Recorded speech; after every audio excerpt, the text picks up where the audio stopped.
Hello, okay, good evening. Let's get started on today's webinar. So today we are heading all the way over to the beautiful country of Italy in Venice, and they are here today to discuss why you should consider studying in Italy and how you can really forward and drive your career in Italy and beyond in Europe, actually. So we are joined with the wonderful Christiana here, and she is here to be your host today. All questions are welcome, so please do ask us the questions today in the Q&A just at the bottom of your screen there, and we will get to those at the very end of the webinar. We have you here for a full hour, so please do get involved. If you have any questions there on Facebook, hello, we will be talking to you very soon as well, so please do get them into the comments and we will make sure they're asked at the end of the webinar. All right, I'm going to hand you over to your host today, Christina. Thank you, Stavrula, and to everybody who's connecting with us today, thanks so much for joining us. Obviously, I'm hoping that you're curious about what an experience at a university in Italy would feel like. And specifically, of course, I'm here to talk about the University of Foscari in the city of Venice. So as Stavrula mentioned, my name is Christina. I work in the international office at Foscari, and if I don't sound Italian, it's because I'm not. I'm actually Canadian. I'm one of a number of international people working in the international office at the university. But I'm excited to talk to you today about what Foscari has to offer. So let's get going. So to talk about our beginnings, we've been around for more than 150 years. Although perhaps you've not heard of us before, we were actually the first international business school established in Italy. And our name is one of the things I think that sparks a lot of curiosity on the part of students. Foscari, what is this? Well, it's the name of the building that you see in the photograph on the screen, which is located on the Grand Canal in the city of Venice in its historic center. And Foscari means Casa Foscari, or the house of Foscari. And the Foscari family was an important noble family that even contributed leaders of the Republic, the famous doges in the past. So the name of our institution is actually really closely connected to the history of our host city. But a lot has happened in the last 150 years. We are now a mid-sized public university with around 23,000 students. And we have 8 departments, so we've vastly expanded our areas of teaching and research. And those departments loosely group in pairs in 4 broad study areas. So economics and management, science and technology, the humanities, and languages and cultures. Now, obviously, you're coming to find out about this webinar as a consequence of your interest in systems of rankings around the world. And so I thought I would throw up a slide that contextualizes a little bit about how we're perceived, how we're compared to the other universities out there that you could be considering for your studies. And just to give you an example of the QS World Rankings, we're actually ranked in 16 different study areas. 3 of those areas, modern languages, classics, ancient history, and hospitality, were in the top 100. And in the top 200, that brings in another 7 areas of study. And then we're climbing the rankings very, very quickly in the ones that you see in the bottom level. So certainly when people are looking at what we're doing, the excellence is being recognized.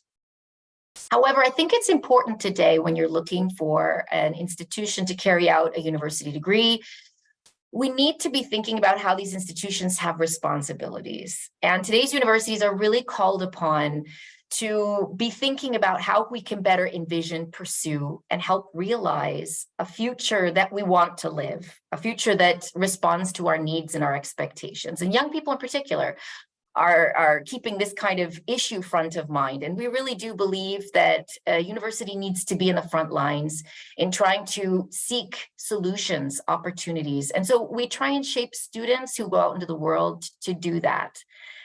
In fact, this idea of having an impact or making a difference, it's a core value for us.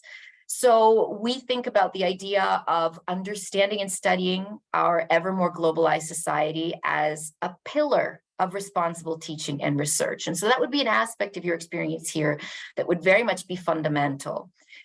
We also believe that the best kind of innovation often comes with interdisciplinarity. And so we encourage our students to think outside the box, to push beyond the boundaries of their specific study areas, to enhance what their study program can offer them. And we like, in particular, when we're able to channel those energies towards thinking about devising innovative solutions, especially to the urgent global challenges that we're facing today. And certainly the question of sustainability is something that we're all very anxious about. And so Foscari is working really hard to make sure that that, in fact, is one of our priorities in our activities. Now, another aspect that very much defines our identity is our commitment to internationalization. You'll have noticed on the slide, we use the slogan, "Open to the world." And of course, I'm here talking to you precisely for this reason. So I thought I'd throw up some figures that contextualize this claim. So first of all, here in Italy, we are ranked first for our university category for our commitment to internationalization and our effectiveness in it.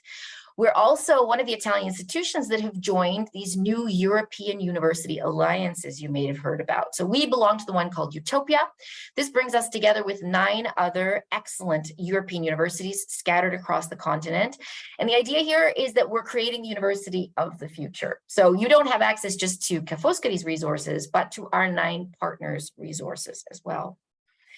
Now, in terms of how attractive this international environment is that we work hard to create, I think one of the best pieces of evidence is how many of the European Union funded Marie Curie fellows we've attracted over the years. We've had more than 140 of them. And so we're ranked first in Italy for that performance and 5th in all of Europe. And so these are, of course, people with cutting edge research who are really trying to make a difference. For our students, we make sure that the world is available to them. So we have more than 500 agreements for academic exchange and over 30 joint and double degrees. So we really push our students to make sure that their education takes them even beyond Venice itself. And even after graduation, that idea of a network, of a community, it continues for our alumni. And so we, in fact, have already established 11 chapters for our alumni scattered around the globe. But you're here to think about what it means to study in Italy, and of course, specifically what that might be like at Foscari. So let's talk about that. Obviously, we're a European institution, and so we follow the typical European scheme. So a bachelor's degree lasts 3 years, a master's degree 2. And then for those ambitious people who move on to the final or 3rd cycle, we have our doctoral degrees, which last 3 or more years. Now, we use the European credit transfer system to quantify the amount of work that you do in one of our degrees. And so an ECTS credit is equivalent to a Foscari credit. And so in a bachelor's degree, you earn 60 a year, just as you do in a master's degree, but your bachelor's will get you to 180 credits and your master's to 120. Now, accessing university studies in Italy, it's important to know that in order to access a bachelor's degree, you'll need to have a high school diploma that is the result of at least 12 years of schooling.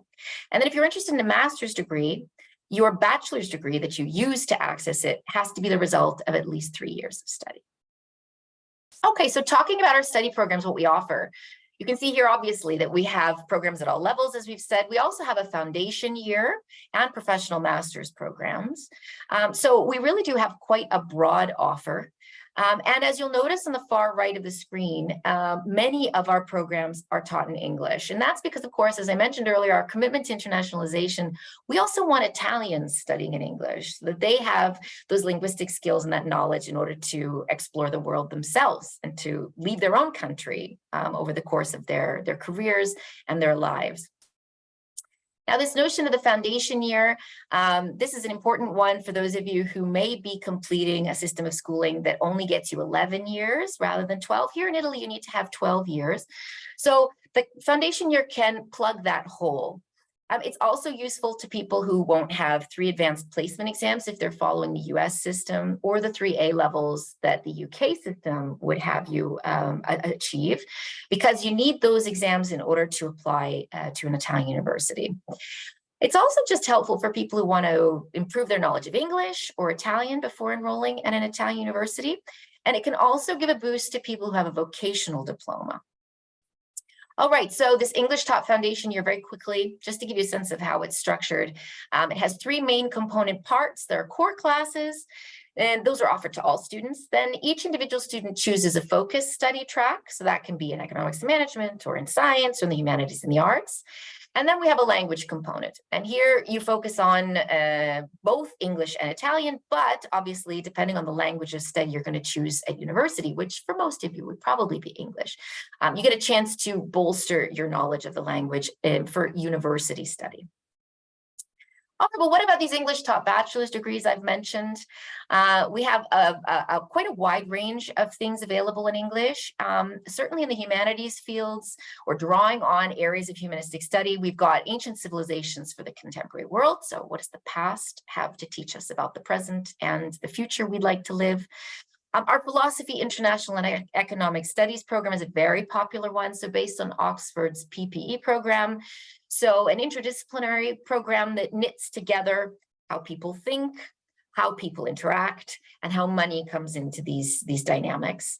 And I find that is a very popular one with our international students. But we also have some traditional programs like business administration or a more economics-focused economics and business degree. And then we have a couple of things that are a bit more out of the box. So our digital management program is about learning how to devise and market and promote digital initiatives in an entrepreneurial sense, but also how to help companies go digital. And lastly, our hospitality innovation and e-tourism program is a really neat one that is full of internships that take place both in Italy and abroad and prepares you to be a manager in the world of hospitality. Now, at the master's level, our offer is much more vast. As you'll have noticed, we have 18 different programs offered in English. So I won't pause to talk about these for very long, but I did want to give you a sense of the general areas of study. So in the economics and management field, you'll see that our offer is really quite broad. Some of these programs are very focused and laser focused, and some of them rather are broader. For instance, our economics and management of arts and cultural activities degree. So here there's a range of different things that can take you from econometrics to marketing and to other areas of economics and management studies. In the international studies and globalization area, we have things like comparative international relations, language and literature studies, and also programs like the environmental humanities, which I think is one of our neater ones, a very innovative one that's not being offered in very many places in Europe quite yet, where you're learning how to translate the notion of our precarious environmental circumstances into language that people can understand in order to motivate and get people interested in change. In terms of preservation and management of cultural heritage, you're probably not surprised that being in a place like Venice, we also focus on how to preserve our artistic heritage. In the science tech field, we've also got a ton of different stuff. One of our newest programs is our engineering physics program. We also are very keen on sustainable chemistry and tech and the exploration of the potential of bio and nanomaterials. And then in the arts and humanities, I really love this program, the digital and public humanities. So for those of you who are coming from a humanities background, but you want to leverage that into something different, this is about how we make use of all of the technological tools available to us in order to make culture more easily accessible and more engaging for the general public. Now, the academic calendar here in Italy might be a little bit different than it is from where you're from. So I thought I'd throw up a slide that shows you generally how we structure things. So depending on the study area, as you see, we break down the year into either 4 terms or 2 semesters. And our studies begin in September and push through to early May or late May. And then we have exam sessions at the end of each of these terms and semesters, as well as a summer exam session. All right, so where is all this studying taking place? Obviously, we have, given the number of programs that we offer and the fact that we have to have cutting edge facilities for some of those, for instance, our science tech programs, we've expanded beyond the historic center of Venice. So the map that you see on the right shows the city of Venice, the one that you know and that you'll have seen in images, which is the fish-shaped island nestled in the Venetian lagoon there with the open Adriatic off to the bottom right-hand corner. But then, of course, that main historic center is connected to the mainland via a bridge that allows traffic to pass. And on that Italian mainland, we've expanded. So you can see that in the historic city of Venice, we have 3 of our campuses, but there are 3 others scattered across the mainland as well. So if we zoom in on the historic center of Venice, which of course, as I mentioned, it really does look like a fish, you can see our economics campus up at the very top, and you can see our humanities and linguistics campuses sort of scattered around through the belly of the fish. And you can see that Grand Canal slicing its way through the city.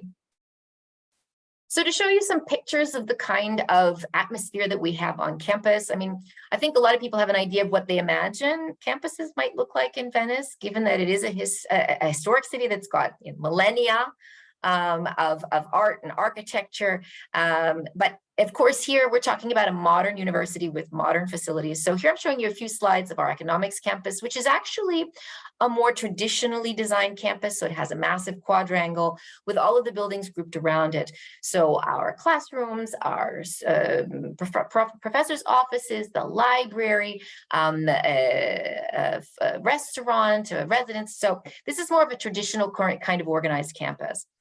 But as you saw on the map, our humanities and our linguistics campuses are obviously making use of traditional buildings that have been adapted to the modern use of a university.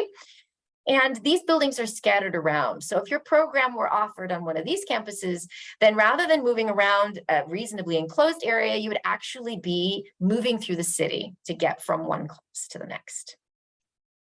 Now, our scientific campus is a totally different kettle of fish. It was begun very recently. In fact, it probably looks nothing like what you imagine Venice to look like. This was begun in 2017, and we're still adding to it today. And in fact, we've just recently finished construction on a new student residence on this campus. So this is on the mainland. And obviously on the mainland, we have the freedom to build these kinds of cutting edge resources that a historic center like Venice has difficulty hosting. Now, among these other campuses scattered on the mainland is Treviso. This campus is about a 25-minute train ride or bus ride from where Venice is located. But you can tell that it's in a city that actually has a sort of echo of Venice with some canals. It's much smaller, very intimate, but quite a lovely place to carry out your studies.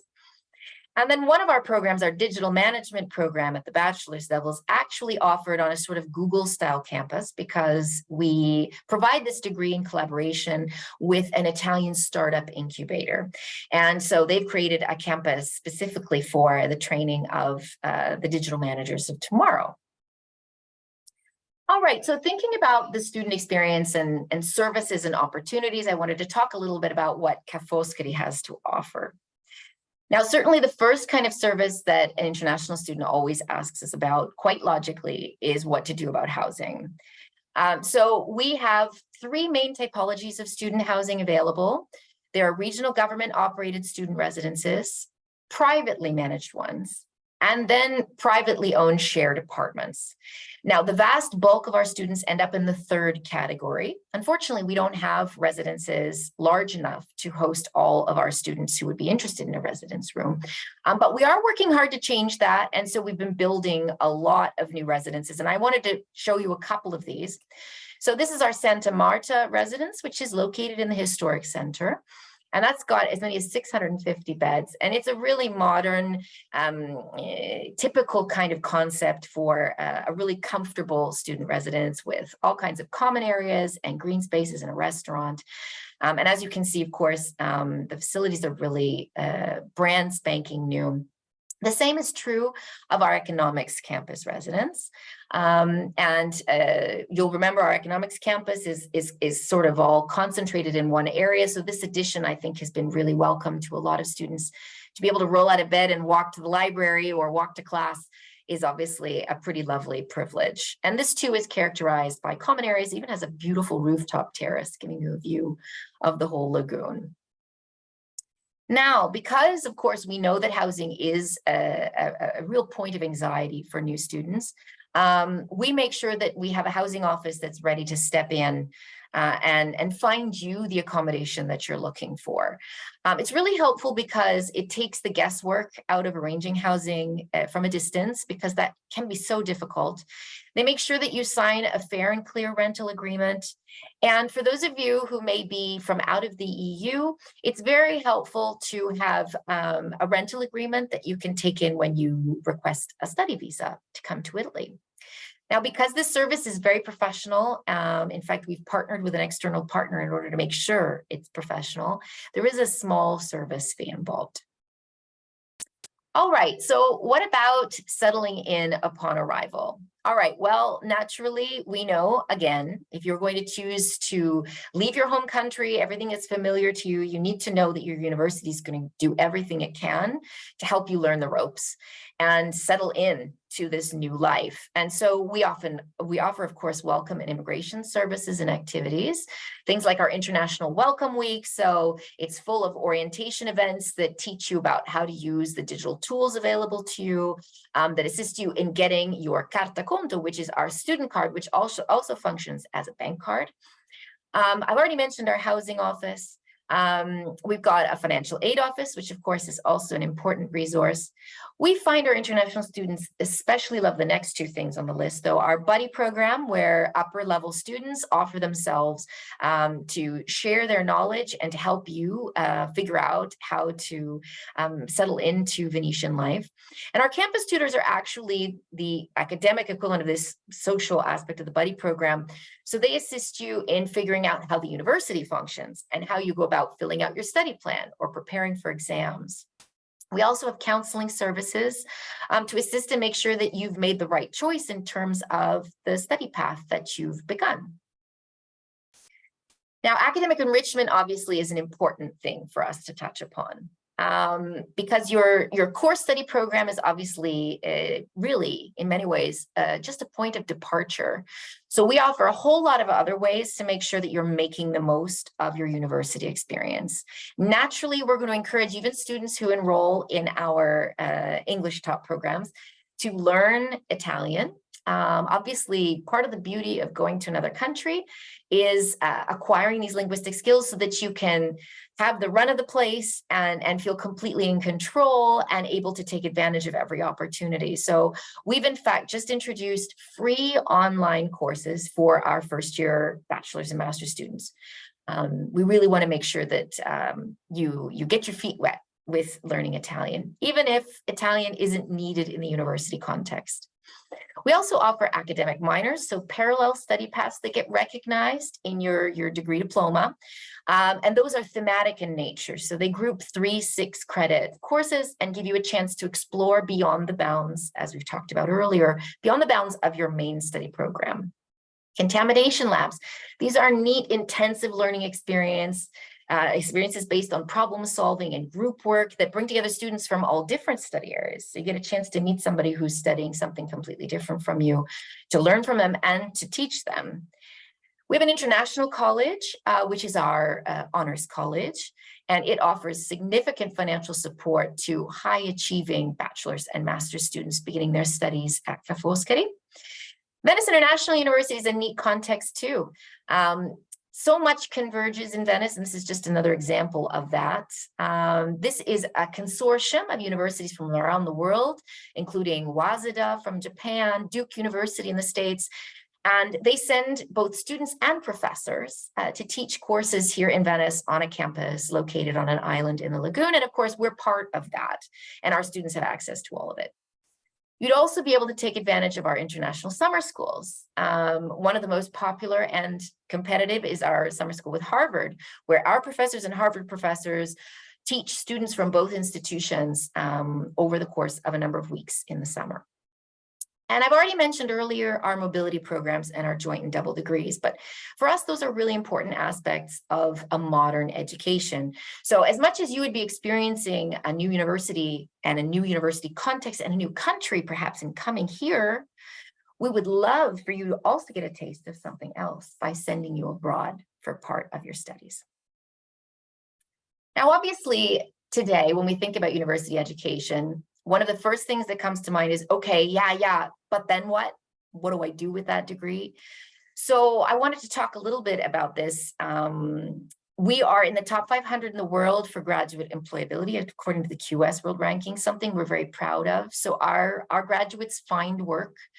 And in order to really smooth the path toward that career transition, all of our degrees, and this is very typical of European degrees, they include a curricular internship. So one that you do for credit. And our dedicated career service is fantastic in creating these opportunities. They've already got more than 10,000 agreements in place to find that right opportunity for you. And I did want to point out that for non-EU students who are thinking about the cost of coming to study abroad, it's important to note that you can actually work 20 hours a week. And after you graduate, you can convert your student visa into a work visa for a year. And so that year gives you time to test the waters, to explore your opportunities, and to potentially find long-term employment here in our country. Now, students are often asking me, okay, but so who would I be able to be in contact with thanks to this career service? What are the kinds of businesses and companies that I would be able to explore, or that I might be able to be interviewed by as a consequence of being a Ca' Foscari student? Well, we run a series of career days over the course of each year. And I thought I would share with you some of the companies that come on campus looking for their new hires. A lot of these are companies that are, of course, multinationals that you'll know no matter where in the world you happen to be. Others are fast growing and internationally thinking Italian companies. So the world is really your oyster. There are a lot of opportunities to start networking and finding these connections even before graduation, or at the very least as a consequence of the time you spend with us as a Ca' Foscari student. All right, so beyond the classroom, it's important to think about some of the other kinds of services and opportunities that are available. Naturally, we have a massive collection of resources for research and learning. We organize these in 6 thematically structured libraries. Because we know that soft skill development is essential to success in today's world, not just academic learning, but soft skill development. We've got a competency center that can help you develop those. We also have things like a theater, a sports center, student association. So the classic kinds of things that you would expect as opportunities when you think about your university experience. We also have a particularly rich calendar of academic and cultural events. And so I wanted to show you a couple that we ourselves organize. Incroci di Civiltà, or the Crossroads of Civilizations. This is a massive international literature fair that we carry out each year.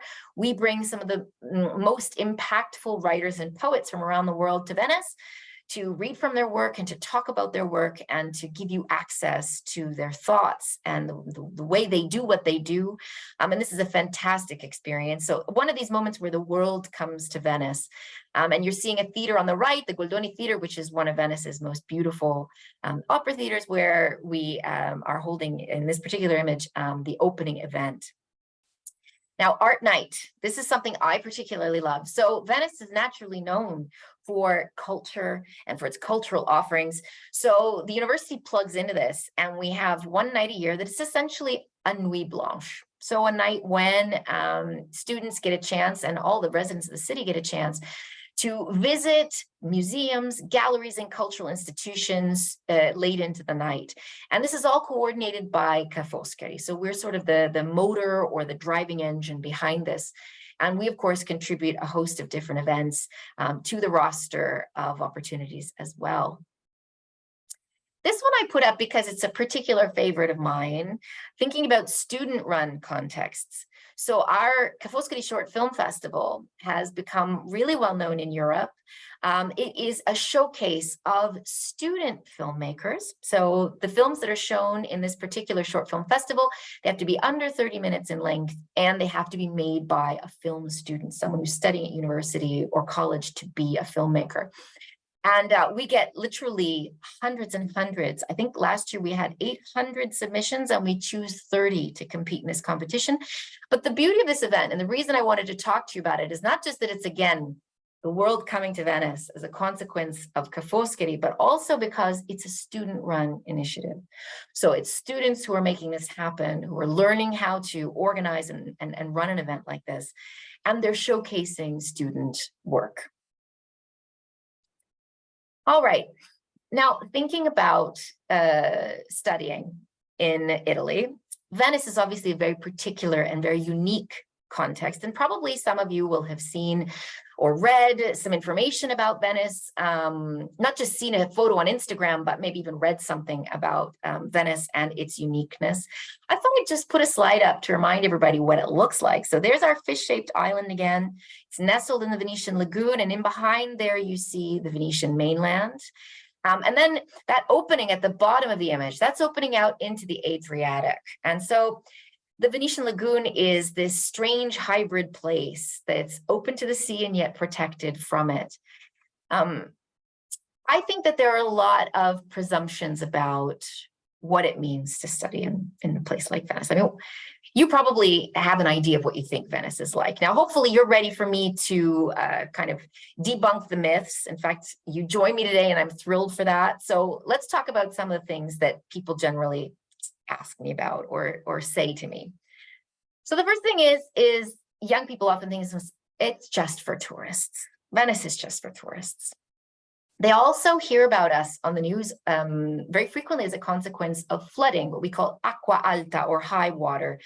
And because of that opening of the lagoon to the sea, when we have unusually high sea levels, that water makes its way into the lagoon and it can cause flooding. And I know that internationally, we often end up on the news for things like this.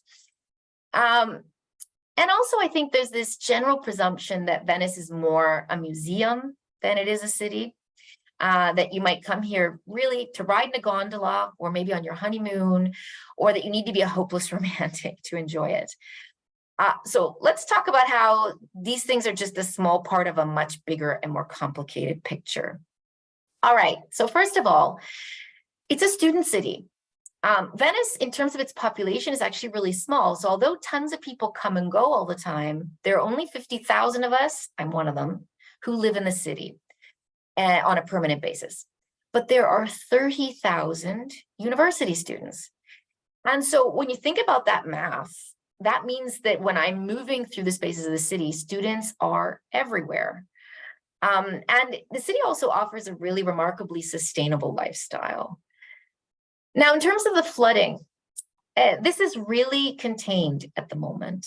Now, I'm not saying we've solved the problem forever, but for the immediate future, hopefully you'll also have read on the news that we have installed floodgates that get put into action in order to protect the lagoon when the level of the sea in the Adriatic is too high. So actually, flooding in the city has not been a problem for most of the city for the last 3 years.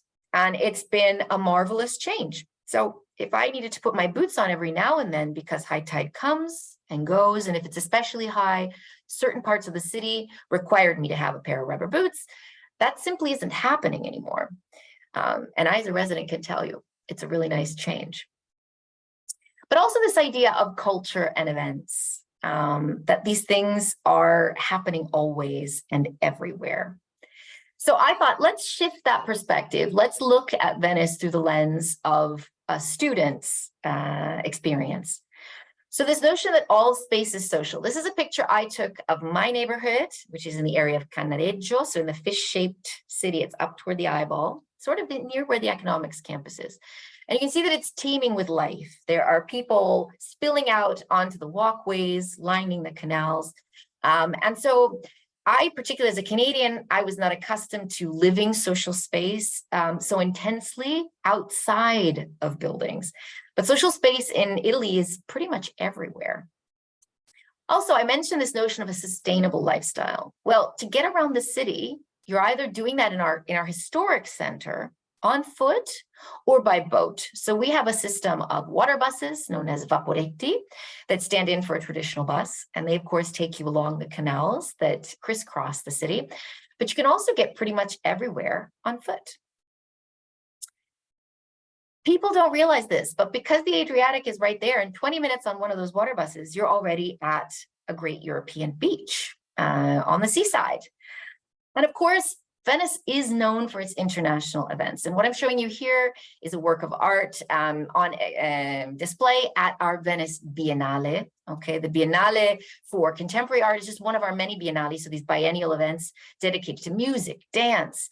These are, again, moments when the world converges on our city, when the best in their fields are bringing their thoughts and their work here to this city to exchange and to engage in dialogue, which means you have access to all of that.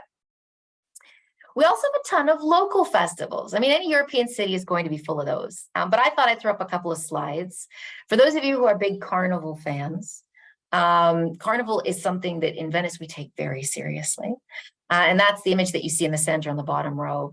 The one on the bottom right is actually a festival that we've been celebrating since the 1570s, so for hundreds of years. It's called the Redentore, and this was a consequence of one of Venice's more challenging historical difficulties. Because we were a place of trade and international exchange, even back in the Renaissance and the Middle Ages, we often had trouble with the plague, with the Black Death. And so this particular festival was initiated in the 1570s to celebrate the city's recovery from a really bad bout of the plague. You can tell we were excited because we still celebrate this every third Sunday in July. And what you see is the phenomenal fireworks display that gets put on and that our students look forward to every year. But I think one of the neat things about Venice too is not just thinking about what the city itself has to offer, but about what it can give you in just a short distance travel. So I thought I'd remind you, I mean, I'm sure that you're all geography buffs, but here we are having a look at Europe. And I wanted to remind you how wonderfully placed Venice is for those of you who are thinking about a university experience as one that could potentially let you be traveling and seeing the rest of Europe. So we really are centrally located and you can get anywhere. And of course, our students take advantage of the kinds of low-cost airlines that have become so characteristic of travel today, things like EasyJet and Ryanair. And so on quite a shoestring budget, it's possible to explore the continent very easily from Venice. All right, so if what I've been talking about seems appealing, have some good news. And so I wanted to shift our focus to tuition fees, financial aid, and cost of living. Now, here in Italy, we take the idea of making university affordable very seriously. Here in Italy, there's a phenomenon called diritto allo studio, or the right to education. And this is a nationwide principle. And so public universities like us are very much encouraged to make sure that any student has access to that privilege, that opportunity. And so you'll notice that the costs depend on nationality. But I think what this slide speaks very powerfully to is the fact that Europeans, and for those of you who are European watching right now, thank you for joining me. Hopefully you find these prices very reasonable. These are yearly fees, of course. But you'll notice that, in fact, it actually costs less for students coming from outside of Europe.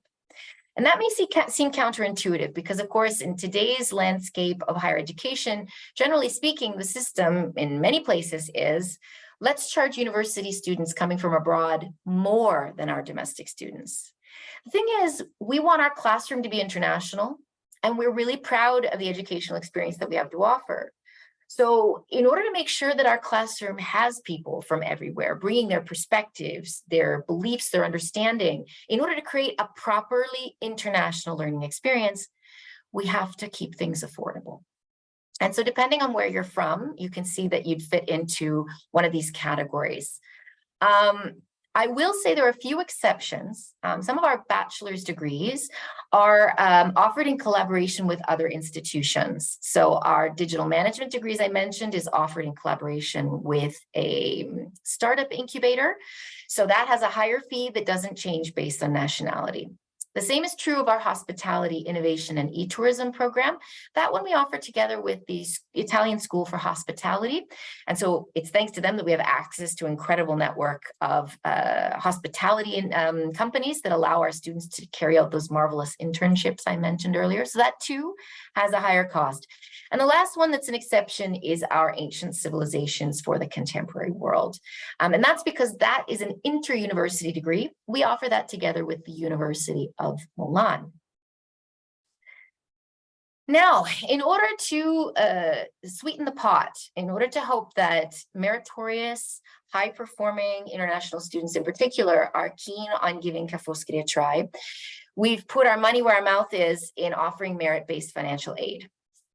So we are offering new bachelor students enrolling in any of our programs 10 Foscari honors scholarships, and these offer, they are a renewable scholarship that lasts for the entire duration of the degree, so for 3 years.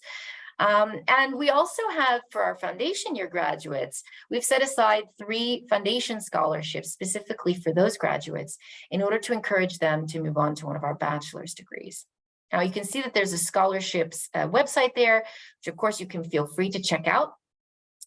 And along the same lines for our master's applicants, we're offering 2 particularly rich scholarships called our Academic Excellence Scholarships. One is for a student enrolling in an Italian taught master's, and the other is for a student enrolling in an English taught master's degree. And then we have 28 other honors scholarships, each with a value of 7,000 euro per year, renewable for the 2 years of study. And again, all of that information is on the same webpage. Now, thinking about this idea of diritto allo studio, or right to an education, I should point out that after enrollment, students from demonstrably lower income families can also request financial aid from the regional government of the Veneto. So we're located in the Veneto region of Italy, and the scholarship covers tuition fees, a year's stipend of up to approximately 6,400 euro, and a free meal per day at a university cafeteria. The only trick about this one is that you can only apply for it in the early fall after enrollment. So you have to have already begun your study experience. And because this is a regional exercise, this is carried out over the course of the first semester, the evaluation of the applicants. So you would find out as a bachelor's applicant if you were successful in late December of your first year of study, and master's students find out in February of their first year. So it is important to keep in mind that as wonderful of an opportunity as it is, you do need to be ready to fund your own experience, and you wouldn't have a guarantee of earning this scholarship. You would have to wait and find out after that first semester of study. All right, so how about living expenses? Evaluating this idea of traveling a great distance and being far from home, I thought I'd give you a sense of how much our students tell us they spend. Now we have more frugal students and students who live a little higher on the hog, but generally speaking, about 800 euro a month is what you'd need for ordinary living expenses, leaving aside the question of tuition fees. But again, what you spend depends heavily on where and how you choose to live. And so on the right, you can see some estimates for food, public transit, of course, using the water buses in the historic center and buses on the mainland. And then our housing costs obviously depend. Historic center of Venice is naturally more expensive, and the mainland is a little less so. Give me 1 second here. All right. So applying for admission, this is another thing that is worth us just quickly going over so that you have a sense of whether or not you would meet the requirements. Excuse me. So in terms of admission to a bachelor's degree, as I mentioned, you have to have a university entrance qualification, a high school diploma resulting from 12 years of schooling, or else 11 years and a foundation year. For our English taught degrees, you need to have a B2 level upper intermediate knowledge of English. And for our Italian taught degrees, you need a B2 level of both a B2 level Italian and a B1 level of English. And that's, of course, because we're encouraging our students, even our Italians, excuse me, to be thinking internationally. All right, for our master's degrees, you need to have an undergraduate university qualification that's the result of at least 3 years of study. You have to satisfy minimum curricular prerequisites. So you have to have done specific quantities of undergraduate coursework, carried out in relevant areas. The expectations here are, again, a B2 level of English, or for our Italian taught degrees, a B2 level of both English and Italian. I've got something in my throat that just doesn't want to go away. All right, our application process takes place entirely online. No paper is involved. It happens on apply.unive.it. And it's a really handy platform, not just for actually carrying out the application process, but for learning all about how things work and for informing yourself regularly and keeping up to date on news. The platform has program pages that give you everything you need to know or where to find more information. So it's a great place to start to learn more about what I've told you about today. The process is really simple. You register on the platform, you fill out your application, you upload the required documents, and then you pay the €30 application fee. Then, after you've submitted your application, we evaluate your entry requirements to confirm that you're eligible. And then, if your course requires it, you take an entry test. So that was what I wanted to share with you today. Obviously, I hope that you'll be curious to get to know us even better. And naturally, I'm happy to answer some questions at this point if there are any. But I would encourage you to check out our website.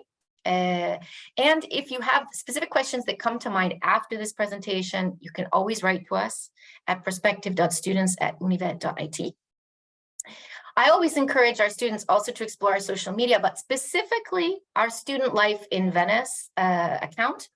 This is run by Italian and international students. So I, as an administrator, can give you a certain perspective on things. That's where you'll be able to see students showcasing their own experience through the student lens. So I thank you for having been with me. And at this point, Stavroula, if you want, I can take down the presentation. I would say hold it up just for a second. I'll leave it Thank up. you so much. I know that your voice is just carrying you through there. I know it's been a bit of a 45 minutes of talking, so let me kind of take over here with the questions. I'll try and keep them short and sweet as well for you. So the first question, I think you have already touched on, but it said, are there scholarships available, and what is the eligibility criteria to gain one? Okay, so that's a good question. I didn't get into the specifics there. For the scholarships I mentioned earlier, the merit-based scholarships, you need to have a minimum CGPA of 85%. And for our bachelor's applicants, we ask for you to submit a letter of reference. For our master's applicants, we invite you to submit up to 2 letters of reference. And we also ask you to make a video that talks about why you feel the program that you've chosen to apply to at Foscari is a good fit for you and what you think you do with that experience. It, again, is a process that takes place entirely online and in parallel with the classic application process for admission. So it is something that's a separate step. In terms of the regional scholarship that I mentioned, which is a need-based form of financial aid that's provided by the regional government of the Veneto. In that particular case, each year, a system of rankings of all of the applicants who've supplied documentation of their financial status is created. And then the students who are in the top, however many it is that year, are offered this financial support. So that is, it's something, unfortunately, that is not a guarantee. But if you want more information about that, and if you want an assessment of your particular case, we can obviously offer that on a one-by-one basis. So feel free to reach out to me to ask about that. Brilliant. And I know you touched on accommodation. There is a question here. Will the school give us any accommodation advice? Yeah, so as I mentioned, unfortunately, and this is the case for most European universities today, housing is a challenge. We're tackling that by putting our investment into the construction of new residences, and I showed a couple of those. It's definitely easier to get into things like residences, which we can't guarantee, if you apply on the early side. So we always encourage our students to apply early. And I should mention that for those of you who are already thinking potentially about the coming fall, we'll be starting to accept applications for the fall of 2024 on December 18th. So our platform, apply.univet.it, will open up mid-December.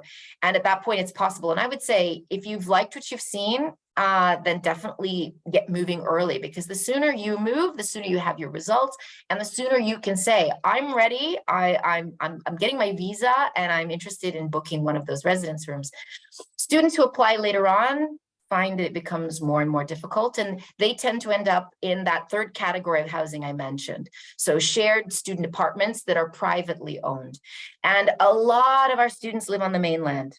So because the Historic Center of Venice isn't getting any bigger and can't be built up with massive skyscrapers because of its historic character, a lot of the new housing options are on the mainland. And so a lot of our students do that. But the commute is really manageable because that bridge that connects the historical center to the mainland is just a 10-minute bus ride.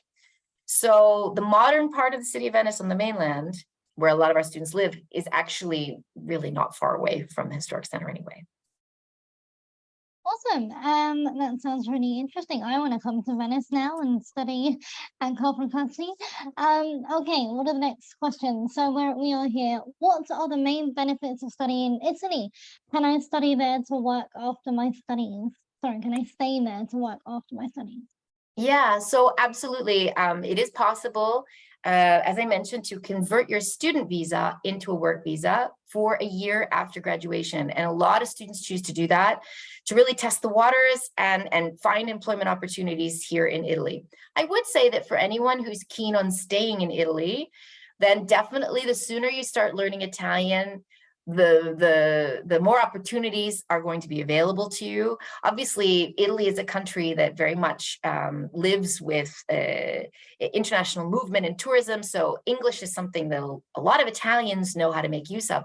But in the work world, it's obviously a leg up to be able to speak the language. And so that's also why we encourage our students when they get to us to take advantage of the free courses we offer so that you can really get that ball rolling. So yeah, employment opportunities are definitely available for people who are ready to put in the work. And I think, Stevrula, there was another part to that question that I've left out.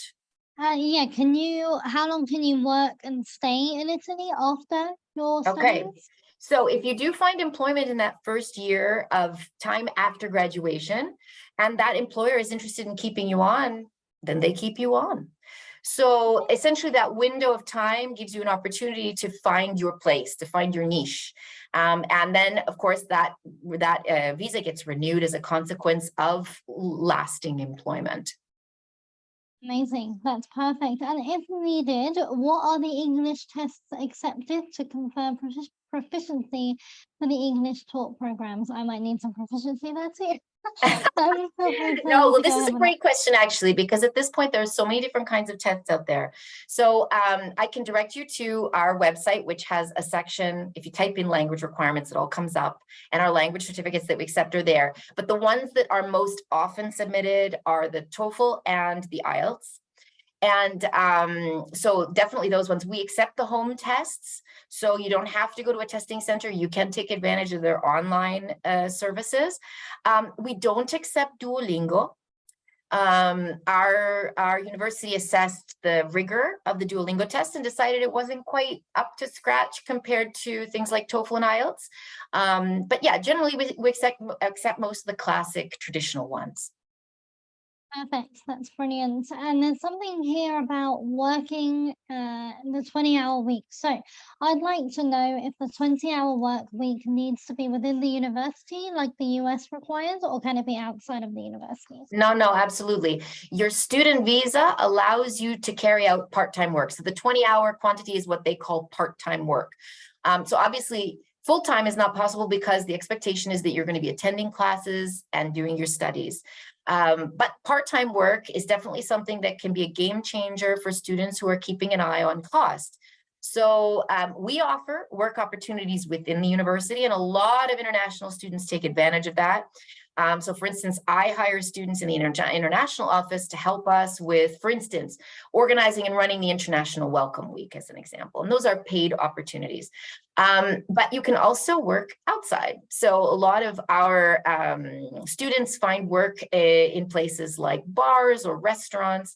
Obviously, in a place like Venice, we have a lot of opportunities in that sense. But the sky is the limit. We've even had students who are doing part-time work tutoring. So those of us who have a really good knowledge of English, we're in high demand over here because people are working hard to improve their own. And so those kinds of opportunities are available as well. Awesome. That's amazing. And there's another Hello, Christiana. Lovely presentation here. Can you talk a little bit more about financial aid for internationals at Foscari? Yeah. So the merit-based scholarships that I mentioned, in fact, I might just go back there. Sorry, it's a little bit rough to do it this way. There we go. So yeah, we do offer as an institution merit-based financial aid, and this is specifically for international students. So this is only for international students. And we consider a student an international student if their entry qualification has been obtained abroad. So in other words, they didn't complete their high school diploma or their bachelor's degree in Italy. So we even have Italians who, let's say, are studying in the States and want to come back to Italy. They for us are international students. And so these scholarships are specifically dedicated to international students. In fact, that's the only reason I spoke about them. In terms of merit-based aid, that merit-based aid that I mentioned is in fact something that is offered to both Italians and to foreigners. And again, I think that's something that really distinguishes the Italian experience from most educational systems around the world. When I talked about tuition fees, you know, usually international students are seen as a source of income for a lot of university systems. Here in Italy, with our public institutions, that just isn't the case. We look at international students as a way to really create a properly global campus experience, to bring part of the world to the campus for our Italian students too. And so, yeah, this commitment to making sure that it is a manageable exercise in terms of cost, it's a big priority for us. Something I'm very proud of, actually. Yeah, that sounds brilliant. And there's another question about extracurriculars. Do you consider extracurriculars and awards and admission for the scholarship consideration? That's a wonderful question. And in a way, those things can come into play in the video, but we don't actually collect information about those specific activities in documentation. So it doesn't get evaluated specifically, but how you present yourself 360 degrees in your motivational video, that's an opportunity to talk about how well-rounded you are and how the kinds of experiences that you have under your belt really make you the kind of student who is going to be a contributor in the classroom and in the university context. So definitely, if you're going to apply for the scholarship, that's your chance to sing your own praises. And we look forward to hearing all about what you've been up to. Perfect. And there's a question about the foundation year. So who is required to take a foundation year, and is it possible to waive the requirement? Okay, so the foundation year is something we introduced specifically because in a lot of parts of the world, the education system only has 11 years of education. So I can give you the example of Brazil. A lot of students in Brazil, the large number of them only have 11 years when they graduate from high school. Here in Italy, they do more than that. And so in order to access first cycle degrees, so a bachelor's degree, you have to have 12 years of education.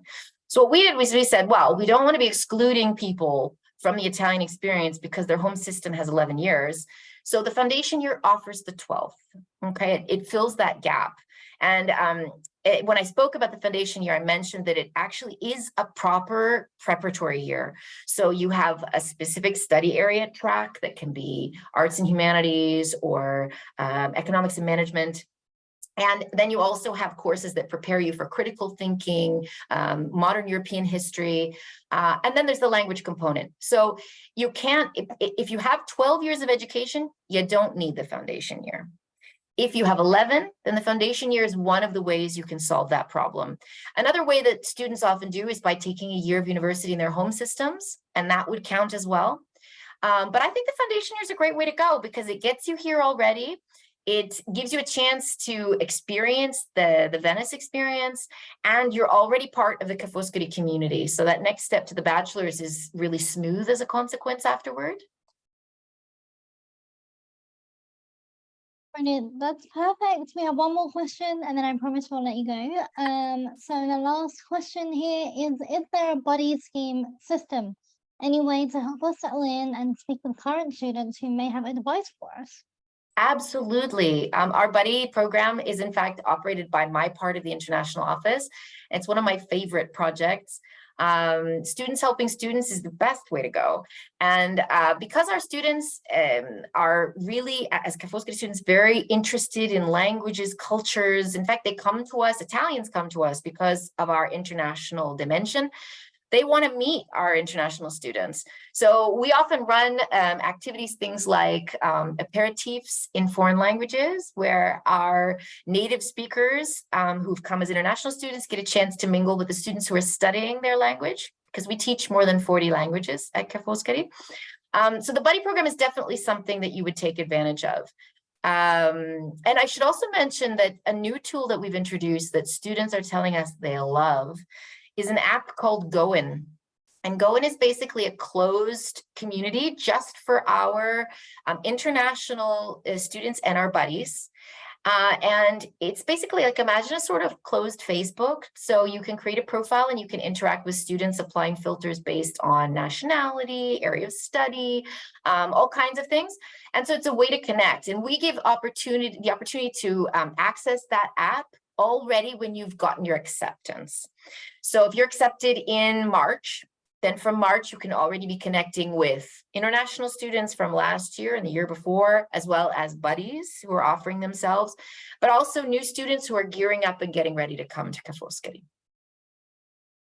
Amazing. Well, thank you so much for all that information in 1 hour. I know that was a lot for a lot of people who were watching live, so thank you for sticking with us.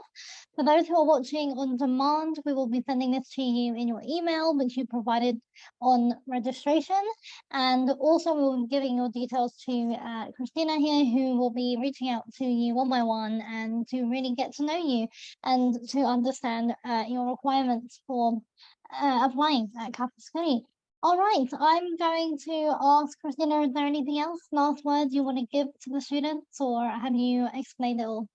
No, I think the questions were excellent. I think I probably talked too much, but I think it's always better to give more information than less. And of course, I'm here, so please feel free to reach out and I will be in touch. Amazing. Well, thank you guys for joining, and we will be in touch shortly and very soon. All right, everybody, good evening or good afternoon, wherever you are. All right, bye-bye.